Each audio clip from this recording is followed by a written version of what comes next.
Bienvenidos ustedes otra vez al estudio de la vida de Cristo. Qué gusto me da estar con ustedes otra vez en esta clase. Ahora vamos a hablar del jardín de Getsemaní. El jardín de Getsemaní, vamos a estar en Mateo 26 y la enseñanza este día va a ser en tres partes, tres fases. Primero vamos a hablar del jardín propio, los eventos, el lugar, cosas que pertenecen al jardín. Después vamos a hablar de la oración del Señor y su agonía y lo que Él sufrió, su sufrimiento. Y luego al fin vamos a hablar del apreso, de que le pusieron Jesús bajo preso y los soldados vinieron a ponerle bajo preso. Y comenzamos entonces con el jardín. ¿Me permite? Vamos a estar en Mateo 26. Mateo 26, esta historia se encuentra en Marcos también y en Lucas y en Juan. En partes, y hay partes de cada evangelio que nos da un poco más información de lo que pasó aquí en el jardín. Un evento muy importante en la vida de Cristo, en cuando estamos llegando al punto de su muerte, así que quiero andar aquí con bastante tiempo para tener buen entendimiento de esta historia. Permíteme orar primero. Dios mío, gracias, Señor, por este tiempo juntos. Deme sabiduría en cuando nos hablamos de estas cosas, en cuando trato yo de traer a la mente de los alumnos los eventos históricamente, geográficamente, en Jerusalén y diferentes partes, y en la historia de su ministerio, Señor. Gracias por la Biblia, gracias por tus bendiciones en nuestras vidas, que nos diste un libro, que no solamente es un libro de historia, también es un libro espiritual.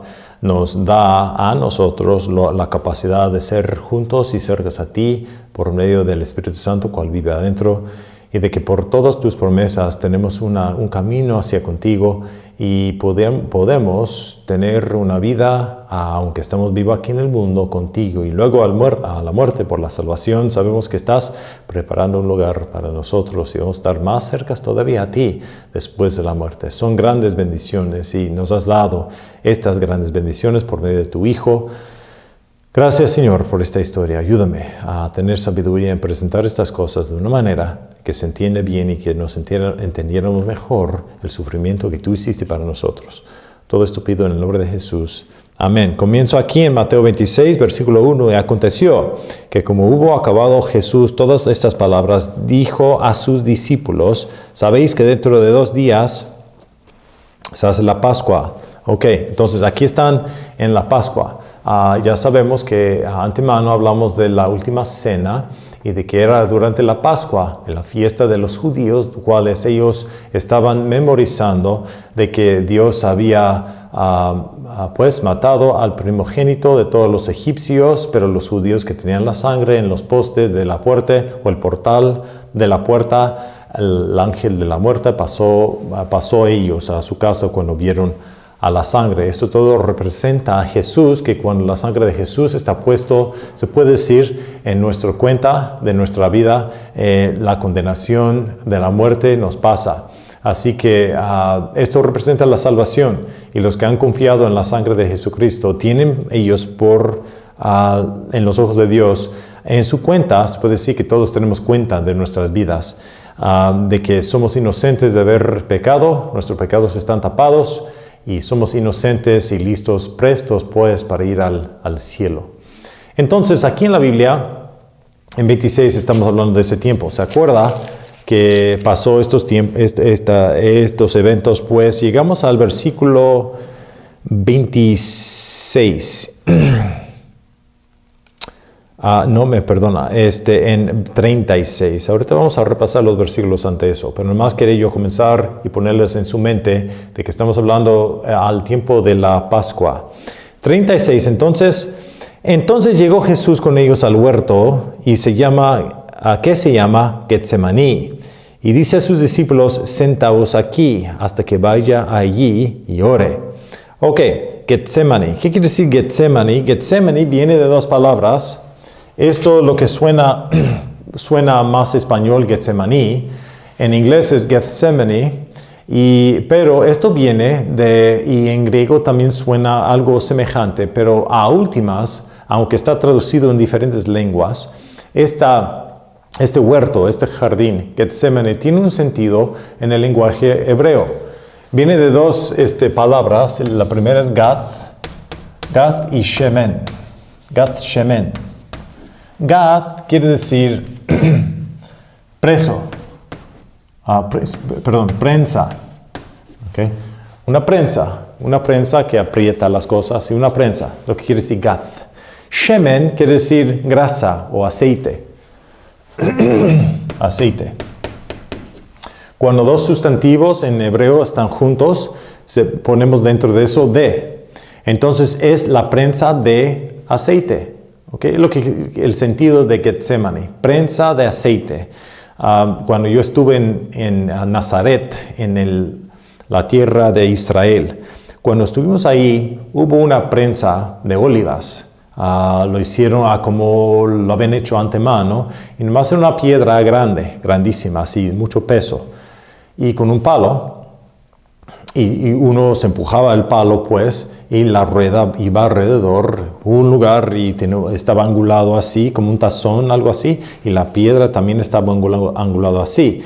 Y uno entonces lo que quería, y puso olivas, y para apretar las olivas y para machucarlos así, para que se saque el aceite que tiene por dentro, se utilizaba esta rueda. Y nomás se fue alrededor, empujaba así, se fue alrededor, todo angulado, y iba entonces como una prensa apretando todas las olivas. Y con esto, apretándolos, se salía el aceite. Y iba, me imagino, tantas veces pues, alrededor, con las olivas adentro, dando presión sobre ellos para que sale entonces el aceite. Porque está angulado así, todo iba a un renaje, y el renaje iba entonces donde hubo vasijas o jarras para agarrar el aceite que salía de las olivas. Esto pasaba en 3 fases. La primera fase es el mejor. El mejor aceite de que es aceite de virgen. No sé si ha visto en las botellas en la tienda, dice que aceite de oliva virgen es lo primero, lo mejor, lo más caro, de más calidad. ¿Sí? Esto se utiliza, por ejemplo, en las candelabras en el templo. Nomás utilizaban lo mejor de las olivas. Crecido por los levitas y todos. Tenía sus reglas, yo no sé todas, pero de seguro utilizaban el primero. Después hubo otro, la mayoría de lo demás. Ahora era más impuro. Al principio era como puro aceite. Y luego venía cachos de las olivas y no era tan puro porque tenía pedazos de esto y el otro. Y no era tanto el aceite, nada más hubo otras cosas como agua. No fue tan concentrada. Y luego eso fue la mayoría. Y después al fin lo que era lo más bajo que se utilizaba para cosas más bajas fue lo último. El uso no es tan importante, pero hay 3 fases de la resurrección. Y en vez de decir que no cuestan tanto, quiere decir que son más afligidos, pues. Pero al principio, el primer fruto de la resurrección es Jesús. Después la mayoría serían raptos, y luego los que serían en la resurrección después, durante la tribulación. Hemos hablado de eso en las clases anteriores. Pero eso también va con la cosecha hebrea. La cosecha hebrea también cosechaban al principio, fueron a sus canchas y a las tierras y agarraban lo mejor de la fruta, de los frijoles o del maíz, pero lo mejor, el escogido, los más bonitos, los más buenos, investigaban. Después venían a toda la cosecha, a la cosecha mayor. Y luego al fin dejaban las esquinas de sus canchas y también tiraban algunas cosas. Eso fue para la gente pobre que agarraba. Concuerda pues con aceite de oliva y concuerda bien con la resurrección, simbolizando todo lo que pasaba así. Entonces, cuando dice prensa de oliva, de eso está hablando. Y no es por accidente, yo creo, que simboliza también que Jesús iba a ser también machucado para nosotros, pero a lo que sale de ahí es lo mejor y algo utilizado, algo bonito, algo bueno. Para sacar esto de las olivas se tiene que apretar. Para sacar lo bueno de uno hay que ver castigo, hay que ver eso. Es como la semilla que va a la tierra. Hasta que esa semilla se muere, no produce nada. Si tú pones una semilla fresca en la tierra y no está seca, no va a salir una flor. Pero si se seca, Entonces si lo metes y lo metes pues en la tierra y crezca otra planta. Pero tiene que morir primero, tiene que sufrir el castigo primero y luego trae fruta. Toda la creación de Dios en las plantas y todo eso concuerda con Él mismo y con Jesús y con su resurrección y con la salvación que Él provee para nosotros. Seguimos, 37. Y tomando a Pedro y a los dos hijos de Zebedeo, comenzó a entristecerse y a angustiarse en gran manera. Pedro, pues ya sabemos quién es él, pero ¿cuáles son los hijos de Zebedeo? En Mateo 4 y 21... Mateo 4 y 21, creo que es Mateo 4 y 21. Aquí nos dice cuáles son los hijos de Zebedeo, aunque también, y pasaron de ahí, vio otros dos hermanos, Santiago, hijo de Zebedeo, y Juan, su hermano, en la nave con Zebedeo, su padre. Entonces, los hijos de Zebedeo, obviamente, son Santiago y Juan. Pedro y los hijos de Zebedeo. Era Pedro, Santiago y Juan, los que se fueron con Jesús más lejos que a los demás. Los demás también estaban ahí, pero ellos fueron más lejos. Seguimos, a eso vamos en un momento. Entonces Jesús les dice, mi alma está muy triste hasta la muerte. Quedaos aquí y velad conmigo. Él necesitaba ayuda. Aquí vemos a Jesús de una manera muy menesteroso. Él tiene muchas necesidades. Él necesita auxilio, necesita ayuda. Él está demostrando su humanidad.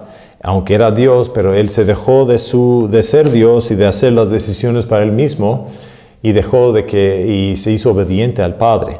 Y aquí vemos que Él necesita ayuda y Él busca ayuda de los discípulos. Y yéndose un poco más adelante, se postró sobre su rostro orando y diciendo, Padre mío, si es posible, pase de mí esta copa, empero no como yo quiero, más como tú. Y vino a sus discípulos y los halló durmiendo y dijo a Pedro, ¿qué? ¿No habéis podido velar conmigo una hora? Velad y orad para que no entréis en tentación. El espíritu a la verdad está presto, mas la carne enferma. Otra vez, fue segunda vez, y oró diciendo, Padre mío, si no puede esta copa pasar de mí sin que yo la beba, hágase a tu voluntad. Y vino y los halló otra vez durmiendo, porque los ojos de ellos eran agravados. Y dejándolos fue otra vez y oró tercera vez, diciendo las mismas palabras. Entonces vino a sus discípulos y les dice, dormid ya y descansad. He aquí, ha llegado la hora, y el Hijo del Hombre está entregado en las manos de pecadores. Levántaos, vamos, he aquí ha llegado el que me entrega. Ok, aquí vemos en este pasaje varias cosas y vemos los eventos que pasaron en el jardín de Getsemaní. Comenzamos entonces a hablar de este lugar. ¿Quiénes estaban con él? Pues sabemos que este lugar estaba entre Jerusalén y el Monte de Olivas. Entre esos dos montes hubo un valle, el valle de Jehosafat, y ese valle importante también en los tiempos finales.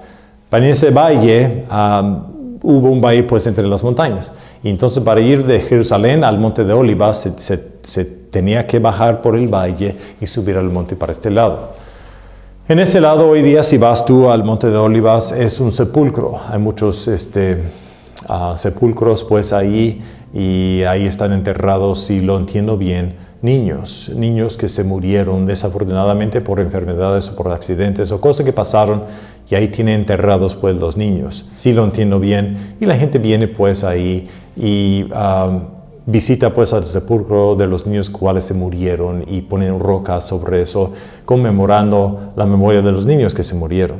Entonces, es lo que ves ahora. En esos tiempos de seguro no había nada, y fueron a un lugar donde él antemano se había ido muchas veces al jardín de Getsemaní. Ahora, si tú vas ahora, hay una iglesia ahí, me imagino que es la iglesia de Getsemaní, y esta iglesia es una iglesia católica. Las iglesias católicas están puestas por donde quiera, en la Villa Dolorosa y en diferentes lugares en Jerusalén, conmemorando la vía que tomó Jesús cuando él se fue para su crucifixión. Me acuerdo también viendo en una iglesia donde hay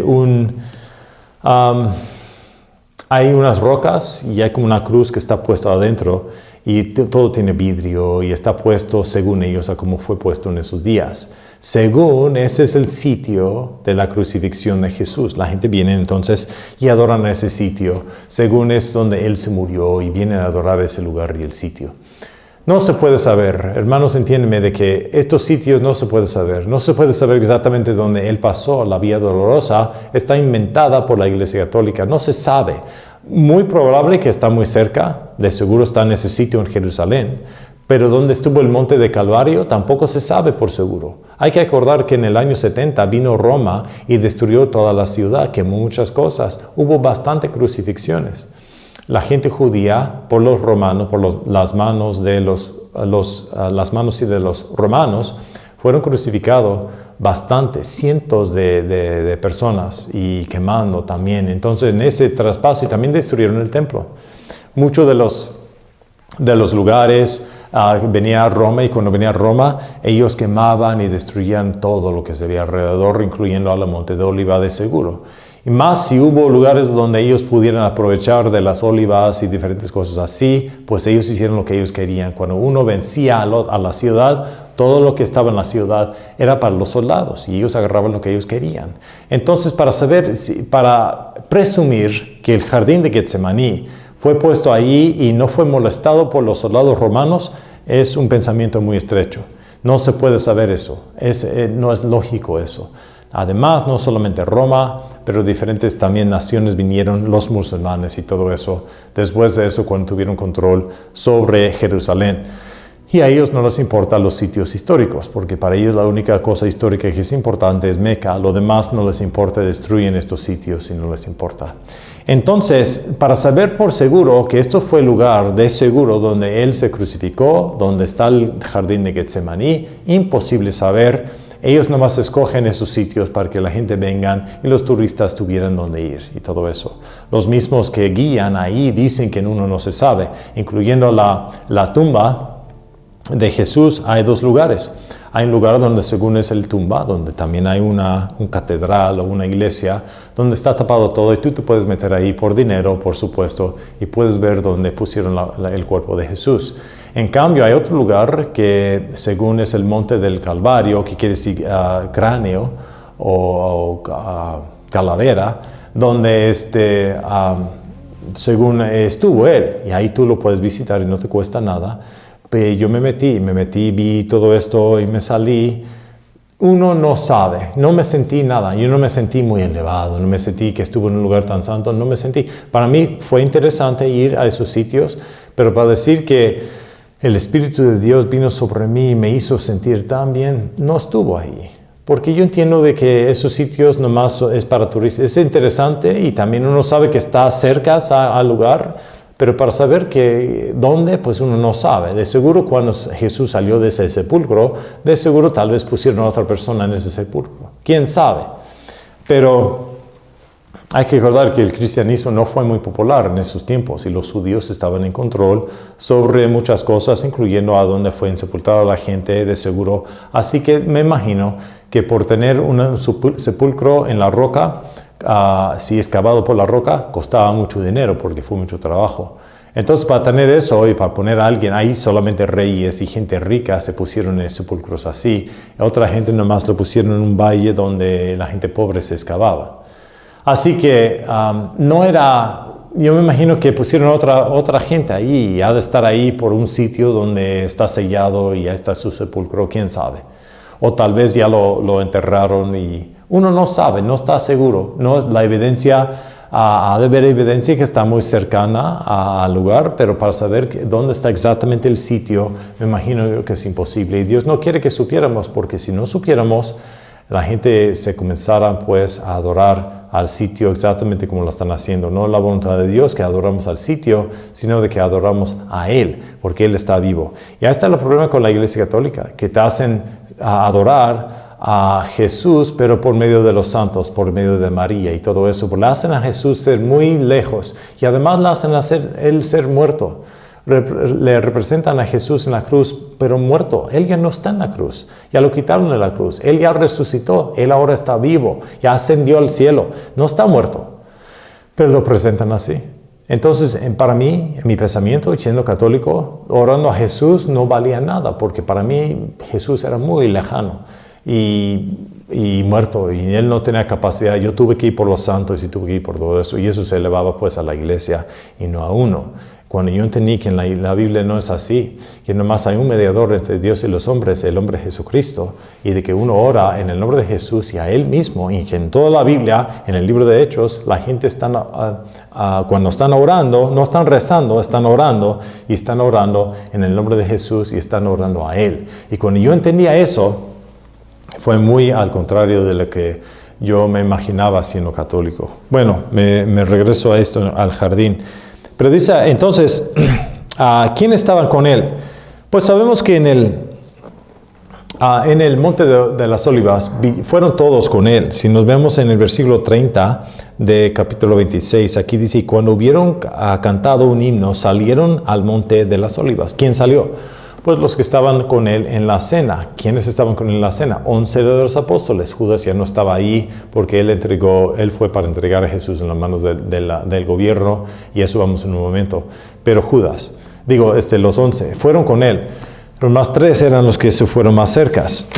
Ahora, lo que es interesante que este jardín se compara con el jardín de Edén en ciertas formas, o no se compara así, pero se ven las diferencias. En el jardín de Edén, cuando ahí pues puso Dios a Adán y a Eva, pues ahí estuvieron en el huerto, y aquí vemos a Jesús en el huerto de Getsemaní. Y hay una comparación, 4 comparaciones. Número 1, en el jardín de Edén fue donde el pecado se comenzó. Pero en el jardín de Getsemaní fue donde se terminó el pecado, o lo necesario para sacrificarse para el pecado se comenzó pues ahí. Y la segunda cosa es que Adán pecó en el jardín de Edén, pero en el jardín de Getsemaní Jesús iba a tomar el pecado del hombre. Número 3, en el jardín de Edén, ahí vemos a Dios buscando al hombre, pero en el jardín vemos a Jesús buscando a Dios. En el jardín de Edén hay una espada. El ángel tiene una espada, no permitiendo que la gente entre jamás al jardín de Edén. Pero en el jardín de Getsemaní se puso la espada adentro, se guardó la espada. Entonces aquí hay diferencias. Y yo creo que es interesante esto. Yo no creo que debemos basar una teología en esto, pero es interesante que el jardín de Edén y el jardín de Getsemaní tienen su contraste, y vemos al primer Adán y la segunda Adán, Jesús, haciendo lo necesario para deshacer o para tapar lo que se había hecho Adán en el jardín de Edén. Bueno, cuando esto pasó y cuando nos damos cuenta que nomás llevó a 3, a Pedro, Santiago y Juan con él, no fue la única vez que esto se había hecho.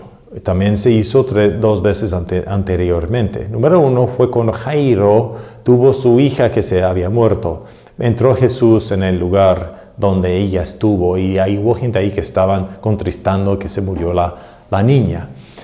Y cuando vino Jesús, él les dijo, ¿por qué son tristes ustedes? Ella no está muerta, nomás está durmiendo. Y con eso se comenzaron a burlar de Jesús, pero él llevó a Pedro, Santiago y Juan con él, no los demás. Yo me imagino que él quiso de que ellos vieran de que estando en el ministerio te van a burlar y te va a ir mal, viendo a cómo se le fue mal con él. También vemos en el monte de transfiguración que ahí se transfiguró Jesús resplandiendo su ropa. Y Pedro, Santiago y Juan son los que vieron eso. De ahí Jesús les dijo a ellos, no vuelvas a repetir esto hasta que yo me asciendo al Padre. Y ya vemos que en lo que escribió Juan, Santiago y Pedro, vemos que ellos se refieren a este evento que se había pasado. Y luego esta vez en Getsemaní. Porque él está llevando a los 3 que iban a ser una columna de la iglesia, y una columna quiere decir que iban a ser los líderes de la institución de la iglesia después. Eso vemos en el libro de los Hechos. Él quiso que estos 3 supieran algo del ministerio de Jesús. El ministerio de Jesús tiene 3 partes. Él es su ministerio de profeta, de sacerdote y de rey. Yo creo que estos eventos donde él trajo a los 3 representan estas cosas. Con Jairo y la hija, porque él dijo a la gente ahí, no temen, nomás confíe, ten fe, porque yo les estoy diciendo que ella se va a resucitar. Ten fe en mí. Si ustedes tengan fe en mí, entonces esto se puede ocurrir. Entonces, él como profeta pronunciaba las palabras de Dios, que esto iba a pasar y quería que la gente confiara en él, así como el ministerio de un profeta. En el monte de transfiguración se hizo resplandiente su ropa, así tanto como un rey. Y ahí está representando pues su ministerio como rey. Entonces eso deja que aquí en el jardín de Getsemaní, esto representa, porque tiene a Pedro, a Santiago y Juan también con él, representa su ministerio como sacerdote. El libro de Hebreos también trae esto en focus y lo vamos a ver en un momento. Así que él iba a aguantar estas cosas y él iba a tener esto. Otra cosa del jardín, antes de dejar de esto, es que muchos piensan que este jardín se puede decir que esto no fue el jardín de él. Él muchas veces fue a este jardín para orar, él ocupaba tiempo ahí en el jardín, pues él entonces lo hizo muchas veces, pero han dicho que en Jerusalén en esos tiempos, para tener un jardín tan grande, un huerto tan grande, y con olivas y todo eso y esos árboles, obviamente uno tenía que ser rico.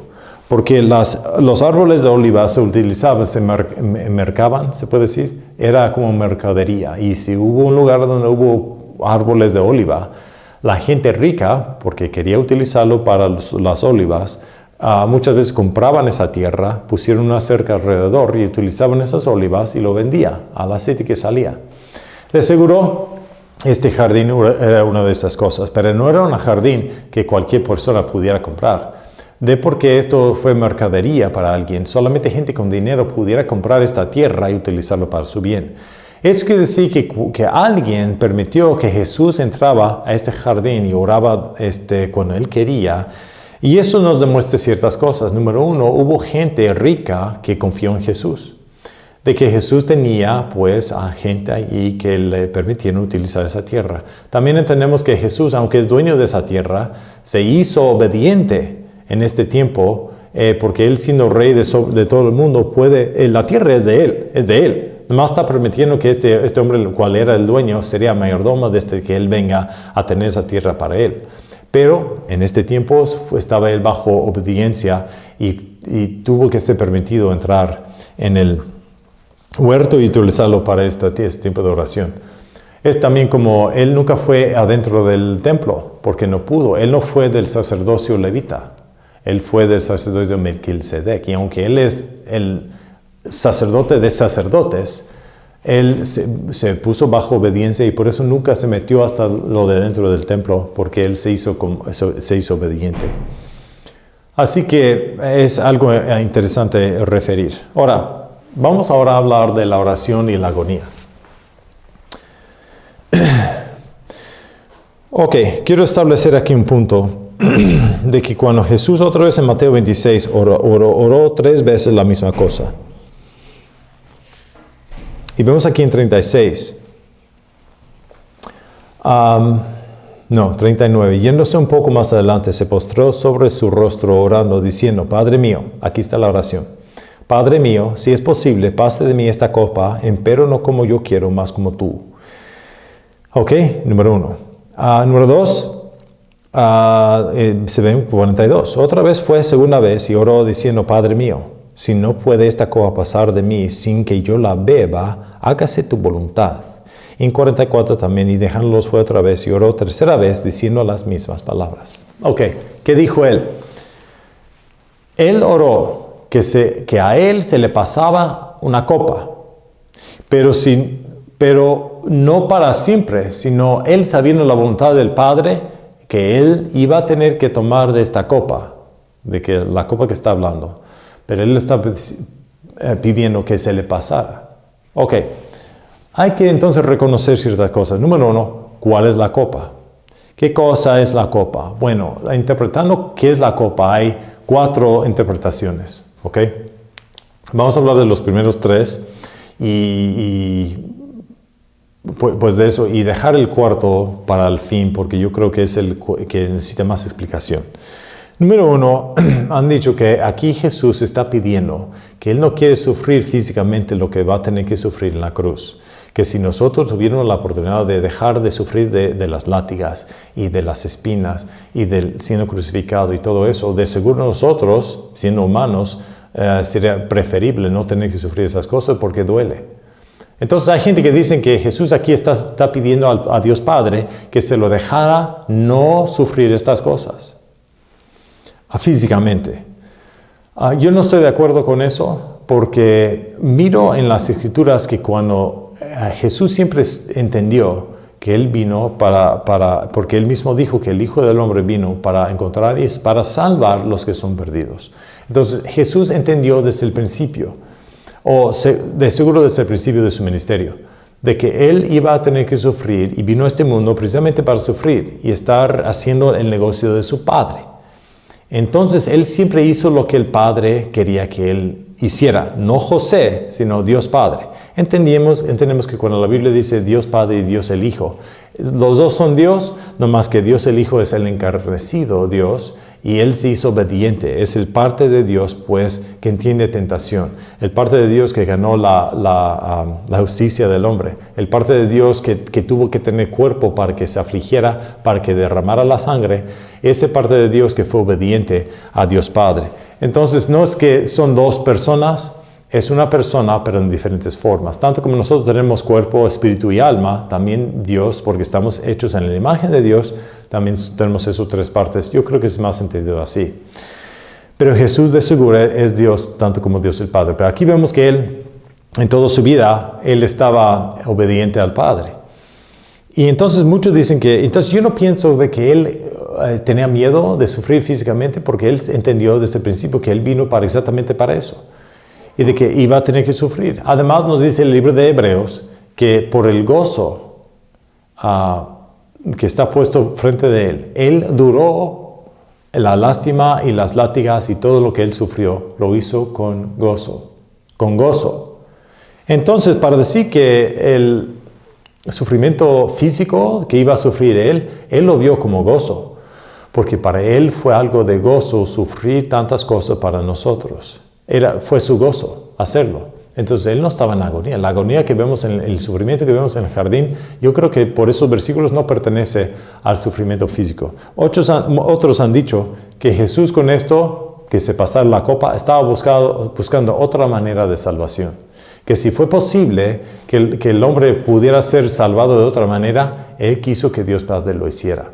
Ahora, eso menos pienso que sería la cosa, porque si hubiera otra manera de salvación, y si Dios Padre aquí hubiera dicho que sí, y si Jesús estaba pidiendo que hubiera otra manera, entonces todo lo que está escrito en el Antiguo Testamento que pertenece al sufrimiento y derramando la sangre de Jesús para tapar los pecados, donde hay mucho en los Salmos y todo eso, tuviera entonces Dios, que reescribir todo lo que se encuentra en el Antiguo Testamento y tenerlo y decir que se cambió la mente. Pues no lo va a hacer. Lo que Dios decide así es. Él no tiene que cambiar la mente. Él es perfecto y cada decisión que Él hace es una decisión perfecta, no se puede mejorar.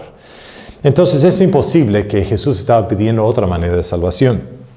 Número 3, han dicho la gente que Él no quiso ser separado de Dios Padre. Que en la cruz, siendo pecado por nosotros, Él entendió que iba a ser separado del Padre y Él no quería tanto, porque nunca ha sido Él separado del Padre. Aunque es entendible eso, pero también me devuelvo a lo mismo que Jesús sabía. Él sabía que iba a ser separado del Padre, Él sabía que iba a ser pecado del mundo. Lógico que para Él era gozo. Él lo hizo porque Él sabía que por haber hecho esto, los hombres iban a ser salvos y Él iba a tener una manera en que la corona de su creación, siendo el hombre, pudiera estar con Él para siempre, rehaciendo, se puede decir, o reestableciendo la relación que tuvo Adán y Eva con Dios Padre al principio en el huerto, que no lo hemos tenido porque somos pecadores y vivimos en este cuerpo pecadoso. Entonces yo no creo que es eso. Entonces, ¿qué será? Si Él está pidiendo que la copa le pasara, ¿de qué copa es? Bueno, yo creo que, pensándolo de esta manera, no era una copa físicamente, no hay una copa ahí con líquido adentro, ¿ok? Porque si fuera así, entonces Jesús está diciendo, pues yo no quiero tomar de eso. La copa no puede ser algo físico que Él toma, porque entonces podríamos decir que ¿para qué no lo quiere tomar? Ha de ver tan feo el líquido ahí que no lo quiere tomar. Entonces no llega a una conclusión tan fijo eso. Entendemos que la copa en que está hablando Jesús es algo figurativo. Él está utilizando el lenguaje figurativo. En el Antiguo Testamento muchas veces se utiliza este tipo de esta manera pues de hablar de las cosas de la copa. Muchas veces se habla de que cuando, por ejemplo, en Salmos 75 y 8, Salmo 75 y 8 dice: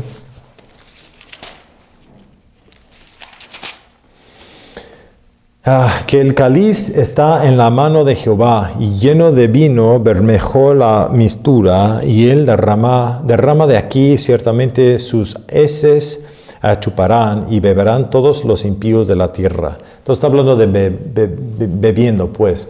Pero bebiendo quiere decir recibiendo lo que Dios quiere, lo que Dios tiene para uno. A veces es castigo, a veces son bendiciones, pero cuando uno toma de la copa, está recibiendo lo que Dios Padre está ofreciendo.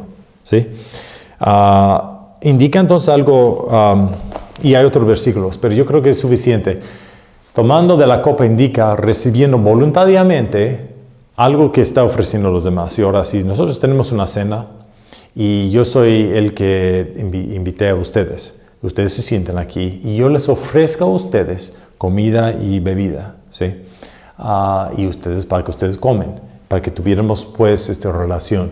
Pero ustedes no tienen que aceptarlo, pueden rechazar lo que yo les ofrezco. Es posible.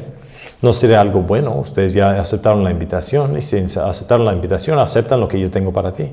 Igual si yo sería invitado a tu casa. Entonces la copa que Él está ofreciendo es como decir que esto es mi voluntad. Yo te invité para que aceptaras pues la invitación. Tú aceptaste la invitación, ya estás aquí está la copa. Toma, aquí está. Entonces está extendiendo Dios Padre, se puede decir al Hijo, una extensión, pero el Hijo ya había aceptado la invitación. ¿Es voluntario? Por supuesto que lo es, pero el Hijo ya lo había aceptado. Jesús supo que tuvo que tomar de esta copa. Él lo sabía, lo hemos leído aquí, de que no mi voluntad, sino tu voluntad sería hecho, yo tomaría. Pues básicamente está hablando de eso. Entonces, cuando nosotros estamos hablando de la oración que Él tuvo en el jardín, ¿sí? La oración y la agonía, se tiene que separar la agonía y la oración, lo que Él oró, y la copa con la agonía. Muchos dicen que la copa y la agonía que Él sufrió en la cruz y lo que Él estaba pensando aquí, la misma cosa, y nomás pertenece de que Jesús aquí está hablando de la misma cosa, que cuando Él habla de la copa, Él está hablando de la misma cosa que Él está sufriendo. Pero yo creo que no lo es así, porque la copa Él ya lo aceptó. Él ya entonces entiende que Él va a tener que sufrir para los pecados del mundo, y Él ofreció esto y lo hizo con gozo, según Hebreos 12. Entonces, ¿por qué está sufriendo tanto? ¿Por qué está sufriendo? Ahí está la pregunta. La copa, pues, es la voluntad de Dios para la vida de Jesús. Él lo aceptó, ¿ok? Lo va a hacer, establecido. Por eso vino, Él lo entiende. Pero ¿por qué sufriendo tanto? Ok, para discernir muy bien exactamente lo que Él, o lo que pudiera ser esto, uno tiene que entender que que en el libro de Hebreos nos da algo de entendimiento aquí. Vaya por favor a Hebreos capítulo 5. Hebreos 5.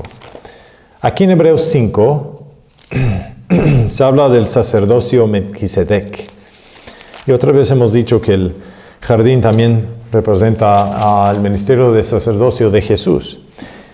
Llegamos al versículo 7 de Hebreos 5, y él dice aquí, el cual en los días de su carne, habiendo ofrecido ruegos y también suplicaciones con gran clamor, ¿ok? ¿De quién está hablando? Está hablando de Melquisedec. Dice en versículo 6, vamos al 4. Ni nadie toma para sí mismo esta honra, sino el que es llamado de Dios, como lo fue Aarón. Así también Cristo no se glorificó a sí mismo para ser hecho sumo sacerdote, sino el que le dijo, tú eres mi hijo, yo te he engendrado hoy. Como también dice en otro lugar, tú eres sacerdote eternamente según el orden de Melquisedec. El cual, en los días de su carne. Ok, ¿de quién está hablando? Está hablando de Cristo, porque aquí dice en los días de su carne, Él se encarneció. Este mismo Melquisedec que se apareció a Abraham es Cristo. Ahí vemos un Cristófanas. Entonces, en los días de su carne habían ofrecido ruegos y también suplicaciones con gran clamor y lágrimas a aquel que le podía librar de la muerte. Entonces, obviamente, esto está hablando del jardín de Getsemaní. ¿Cuándo fue la otra vez que vemos a Jesús clamando con grande voz y con lágrimas a Dios Padre? Sino en el jardín. Vemos que en el jardín está hablando de eso. En el huerto, entonces, si aquí está hablando de eso, obviamente, ¿qué le pidió?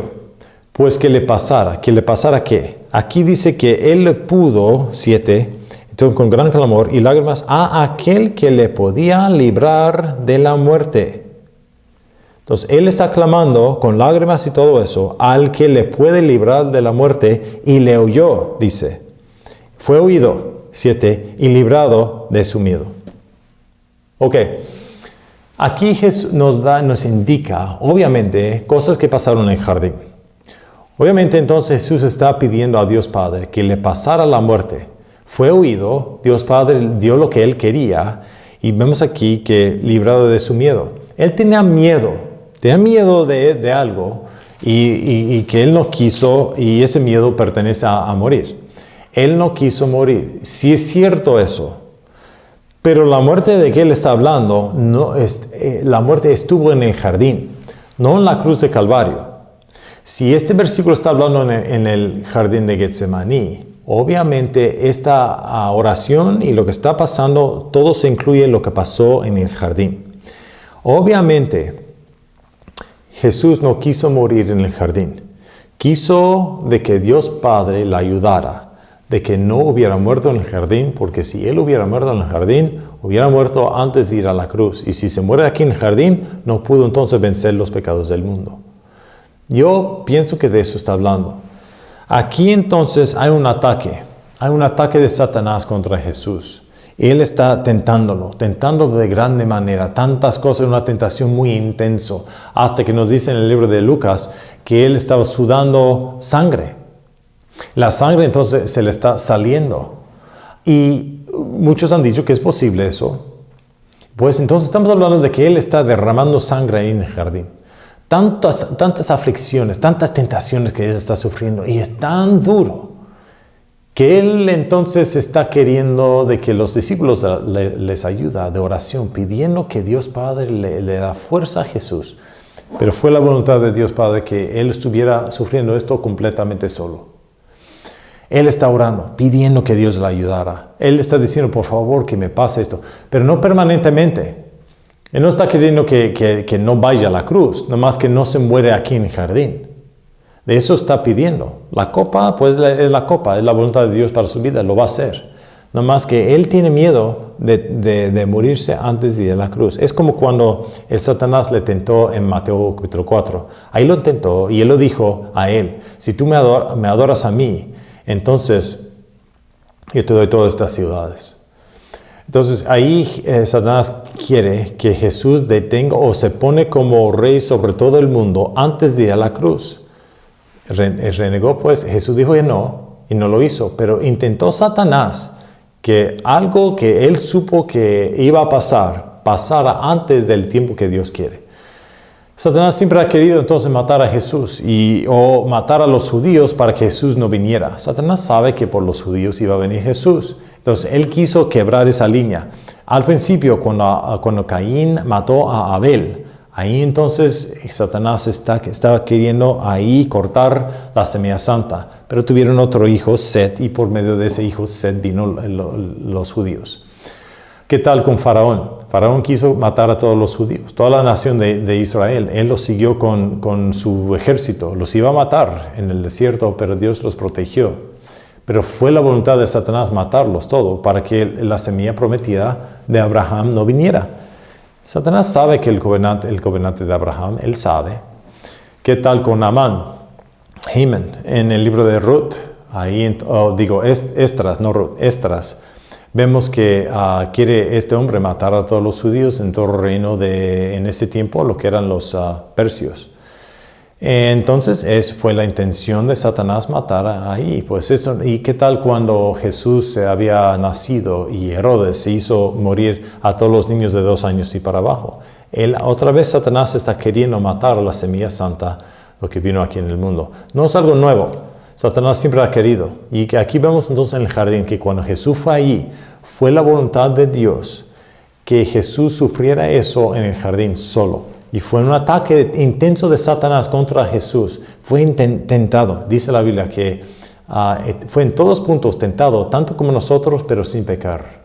Entonces Jesús no solamente estaba sufriendo tanto porque la tentación de Satanás para que él peque fue tan intenso, de que él de que él se pecara, pues fue tan intenso, de que él estaba sufriendo bastante, pero bastante, horriblemente bastante, no nos entendemos. Es otro nivel de sufrimiento que Dios Padre tenía para su Hijo Jesús. Eso fue la voluntad de Dios Padre para el Hijo, que es Él, pues.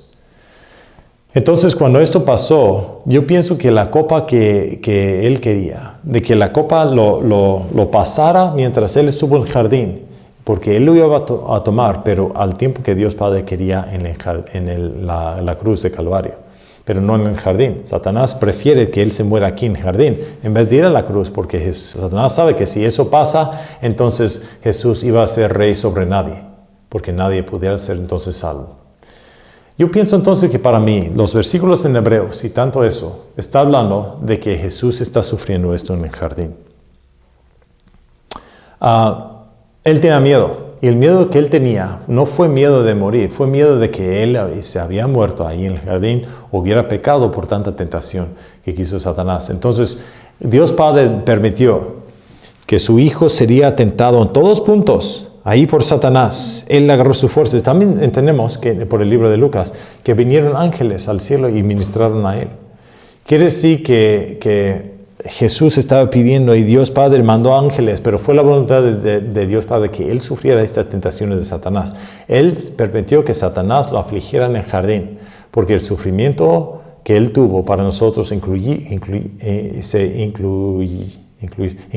pues de que Él sufriera ahí en el jardín. Los ángeles vinieron, hubo una batalla grande en las fuerzas angélicas y los buenos y los malos aquí está batallando pues y está protegiendo a Jesús y los otros están queriendo afligirlo y todo, pero Jesús nunca pecó ni una sola vez. Y ya que conquistó eso, Dios dijo ya no más y otra vez pudo Él andar y así. Y pues es cuando Él dijo a los que estaban dormidos, duérmense ahora. Ya que Él hace, ya me sufrí lo que tuve que sufrir aquí en el jardín, ya gané la victoria y yo solo. Entonces quédense dormidos si quiere, pues qué importa ahora. Pero Él estaba hablando figurativamente. Así que Él oró intensamente y Él quiso que los discípulos oraran con Él. Bueno, eso es el jardín y la oración y la agonía. Número 3, Él preso cuando le pusieron bajo preso a Jesús.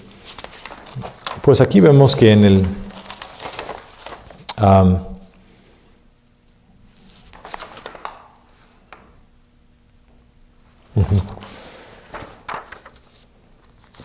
pues aquí vemos que cuando esto pasó, a Jesús le abandonaron a todos le abandonaron a Él. Cuando en el jardín vinieron, aquí vemos en versículo 47 de Mateo 26, y hablando aún Él, aquí Judas, uno de los 12, vino, y con él una grande multitud con espadas y palos de parte de los príncipes de los sacerdotes y de los ancianos del pueblo. Y el que le entregaba les había dado señal, diciendo, al que yo besare, aquel es tenerle bien. Y luego que llegó a Jesús, dijo, tengas gozo, maestro. Y le besó. Y Jesús le dijo, amigo, ¿a qué vienes? Entonces llegaron y echaron mano a Jesús y le prendieron. Y aquí uno de los que estaban con Jesús extendiendo la mano sacó la espada, sabemos que esto es Pedro, y hiriendo a un siervo del sumo sacerdote le quitó una oreja. Entonces Jesús le dice, vuelve tu espada a tu lugar, porque todos los que tomaron espada, a espada perecerán. ¿O piensa que no puedo ahora orar a mi Padre y Él me daría más de 12 legiones de ángeles? Había orado y Dios mandó ángeles, ¿pudiera también hacerlo otra vez?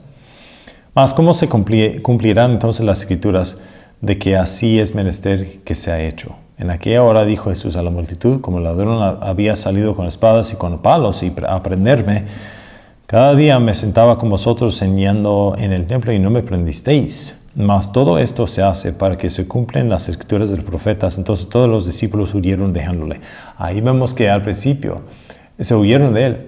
Le entendieron. Jesús estaba completamente solo. Solo. Sufrió en el jardín solo. Sufrió en la cruz solo. Sus apóstoles no estaban con él.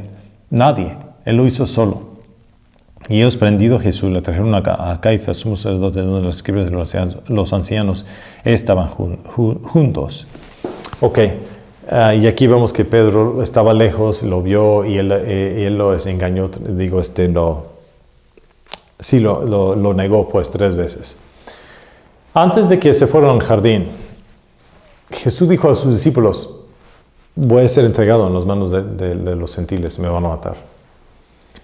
Y luego él dijo que ustedes se van a esparciar como ovejas sin ovejero. Ahí Jesús les dijo a todos los apóstoles, ustedes todos me van a negar, todos. Y además está escrito en el Antiguo Testamento que así va a ser, porque en Zacarías 13:7 dice que si tú afliges al ovejero, las ovejas se van a esparciar. Y así fue. Y entonces Él está diciendo, Jesús pues está diciendo a ellos que si ustedes me van a negar aquí, y también las profetas de antemano también lo dicen. Bueno, eso pasó. Pero después dijo al versículo siguiente, pero también cuando yo me asciendo, yo los voy a mirar en Galilea. En el libro de Mateo 28 esto también pasa. Si vemos en 28 versículo 7, aquí dice, y presto id y decía a sus discípulos que ha resucitado de los muertos y aquí os espera en Galilea. Aquí un ángel se presentó. Dice aquí que todos estaban ahí, hubo un terremoto y todo eso, y alguien se apareció a los que estaban ahí, los discípulos pues de los que se juntaban ahí. Se apareció un ángel. El ángel les hizo acordar lo que había dicho Jesús a ellos antes de que se fueron al jardín, que ya de que me asciendo, me voy a presentar a ustedes en Galilea. Dice también en 28:7, entonces el ángel lo está haciendo acordar de eso. Y aquí os espera en Galilea, ahí le veréis, y aquí os lo he dicho. 10, entonces Jesús les dice, no teméis, id, dad las nuevas a mis hermanos para que vayan a Galilea y allá me verán.